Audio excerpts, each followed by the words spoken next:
Olá pessoal, tudo bem com vocês?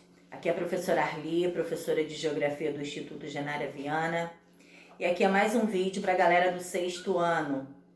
Tudo bem com vocês, pessoal? A tia tá morrendo de saudade, tá? Logo, logo estaremos juntos. Bom, nós estamos falando do capítulo 10, né? No vídeo anterior. O capítulo 10, nós iniciamos aí.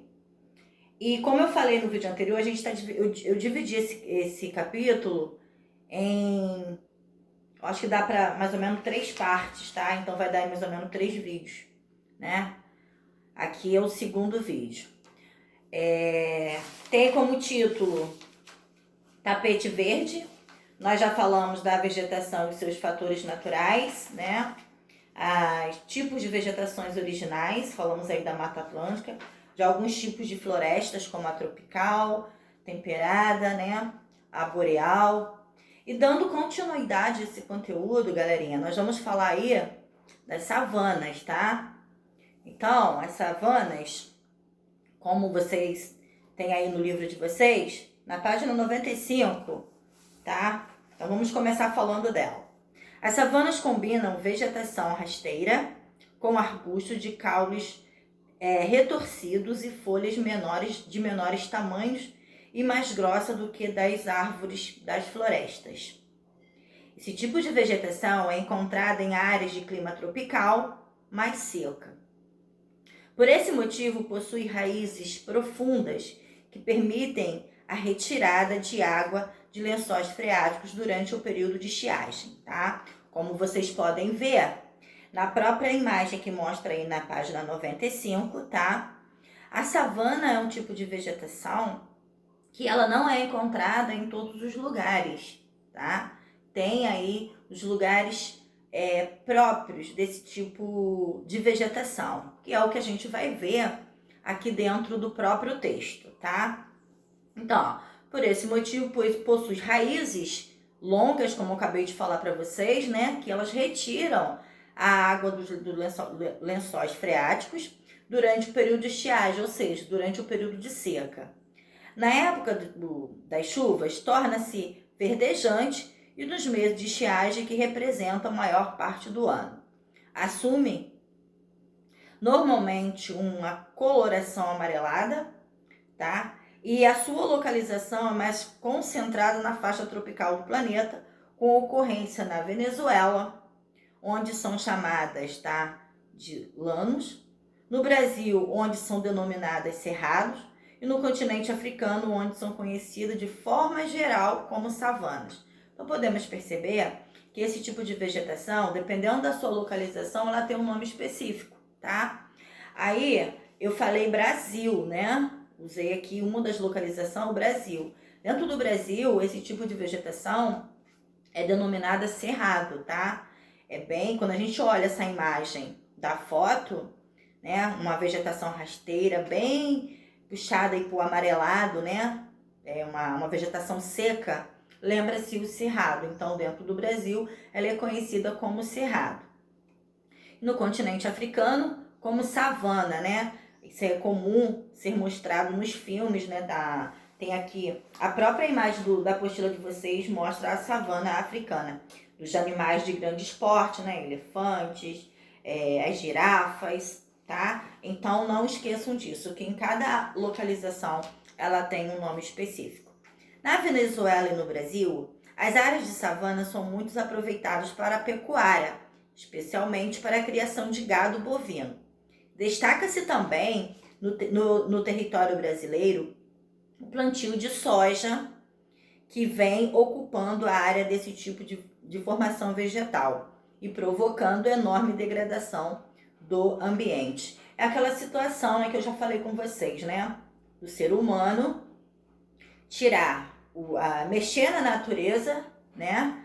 Para fazer uso de alguma atividade. No caso aqui, desse tipo de vegetação, normalmente ela é mexida aqui no Brasil, ela é modificada para o plantio de soja, tá? É um dos exemplos dado aí para essa modificação. Lógico, com isso, né, pensando em lucrar, também não podemos deixar de pensar no que causa de negativo para o meio ambiente. Na África, boa parte das savanas é habitada por grandes animais típicos da região, como zebras, girafa, leões, elefantes e outros, né? Como na Quênia, são realizados os famosos safaris e o ecoturismo. Tem se destacado muito essa atividade. Outros países africanos têm seguido o exemplo queniano como mais uma alternativa de atividade econômica, né? Então, dentro da África, essa atividade, dentro dessas áreas de savana, tem feito aí, principalmente no Quênia, e tem outros países também que vêm seguindo esse exemplo, de atividade, né, voltada aí para o ecoturismo, né? Onde atrai um número maior de turismo, de pessoas do mundo inteiro, levantando aí a economia da região, ok? Um outro tipo de vegetação também muito comum são as vegetações rasteiras, tá? A vegetação rasteira é um tipo de formação herbácea composta principalmente por gramíneas, bem típico do clima frio e seco, que geralmente ocupa regiões de planície, como a gente vê também na foto que mostra aí na apostila de vocês. Por isso, essas áreas são apropriadas para a criação de gado e cultivo agrícola, já que facilita a ocupação e o processo de mecanização da terra, né? O uso de maquinário, porque a gente está falando de uma área totalmente plana, né? Como vocês já aprenderam a diferenciar, né, as planícies dos planaltos. Então, mostra aí que as vegetações rasteiras, elas são normalmente nas áreas de planícies, ok? Dentro desse grupo de vegetações rasteiras, galerinha, tem 3 nomenclaturas, tá? Que também não é comum a gente ouvir aqui no Brasil. Os nomes parecem um pouquinho estranhos das vegetações que acostumamos, né, falar aqui dentro do nosso país, mas também são tipos de vegetações rasteiras. A primeira nomenclatura que é usada para esse tipo de vegetação rasteira são as pradarias, muito comum nos Estados Unidos e no Canadá. Desenvolve-se no clima temperado, continental. São vegetações que cobrem extensas áreas com predomínio de gramíneas, presença de arbustos, flores e pouquíssimas árvores, tá? Exatamente como vocês podem observar na foto. Motivo pelo qual são amplamente utilizadas para o desenvolvimento das atividades agrícolas.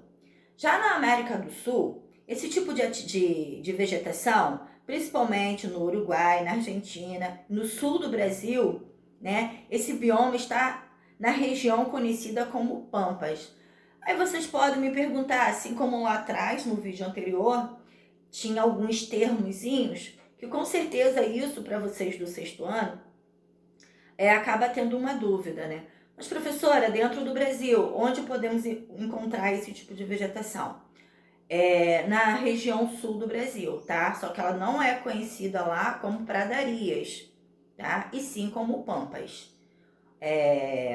Também é muito comum, né? Devido ao clima da região, como a região sul, ela tem um clima diferente das demais regiões do Brasil. A gente está falando aí de um clima friozinho, né? Então, essas pradarias ou vegetações rasteiras dentro da região sul é conhecida como pampas, tá? Que abrange parte desses 3 países, como eu acabei de citar para vocês, tá? A Argentina e o Uruguai, e dentro da área do Brasil, aí na região sul. A intensa exploração das áreas de vegetação rasteiras, seja para atividade agropecuária em geral, monoconduzida, seja para o cultivo no sistema de monocultura, milho, soja, né? Principalmente, seja em razão de constante queimadas, não fornecem tempo suficiente para a sua recuperação. Ou seja, o homem vai lá, né? limpa, tira lá a vegetação rasteira.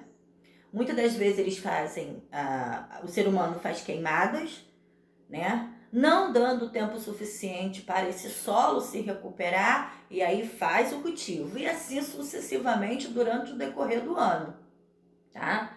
Não dá, o solo ele precisa de um tempo para se recuperar, né? Na natureza é assim. E é um tempo lento, não é do dia para a noite.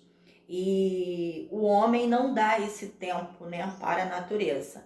Com isso, danifica, prejudica cada vez mais esse solo, ok?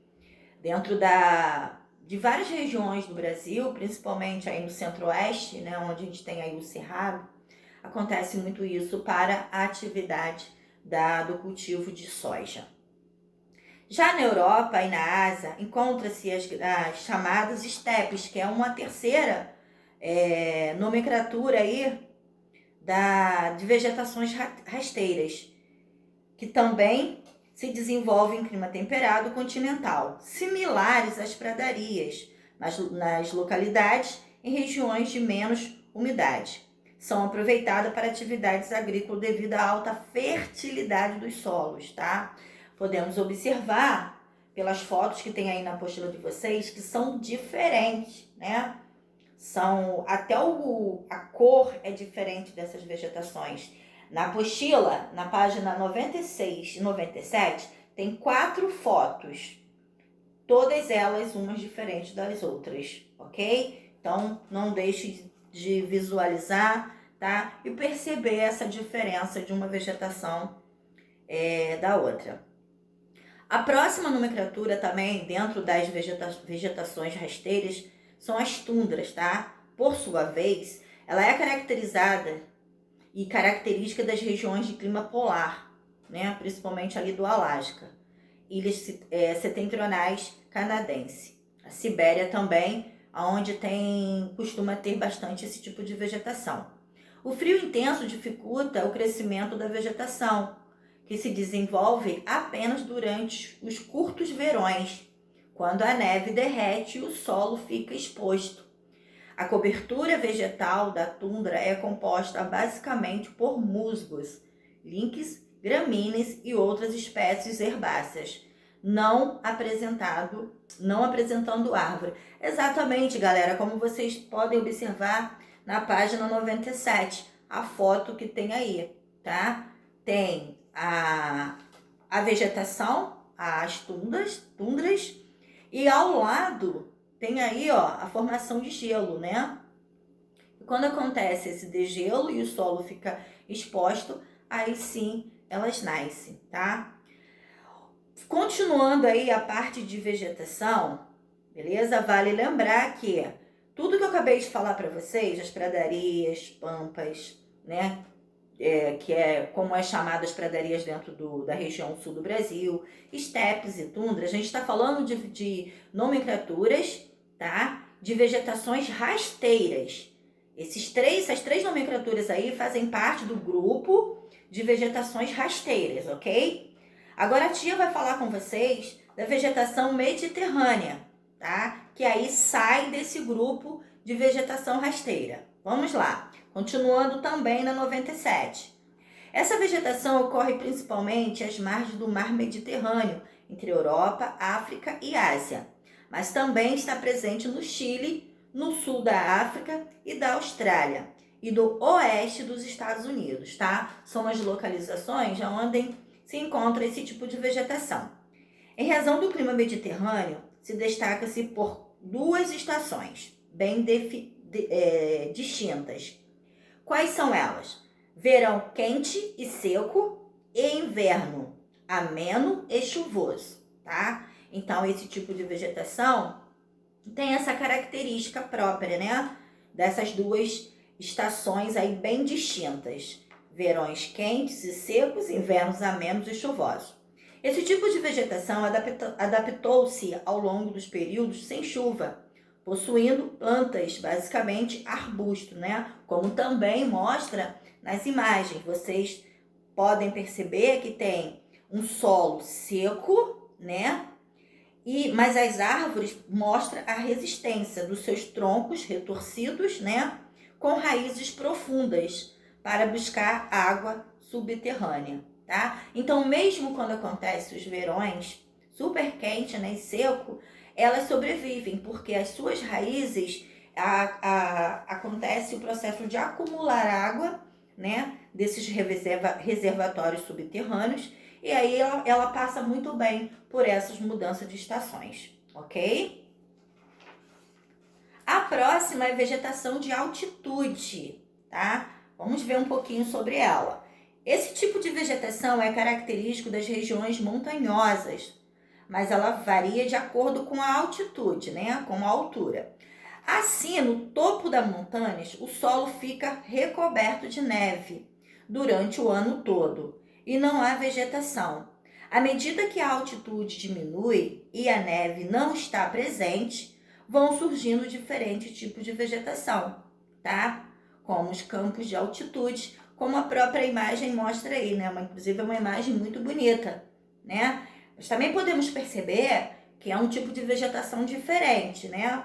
Se você olhar as outras fotos, dá para perceber que são formatos diferentes, né? Parece meio cone, então tem esse formato bem específico desse tipo de vegetação. Também mostra na imagem, né? O gelo, né? A neve e essa vegetação totalmente linda aí, chamada de vegetação de altitude.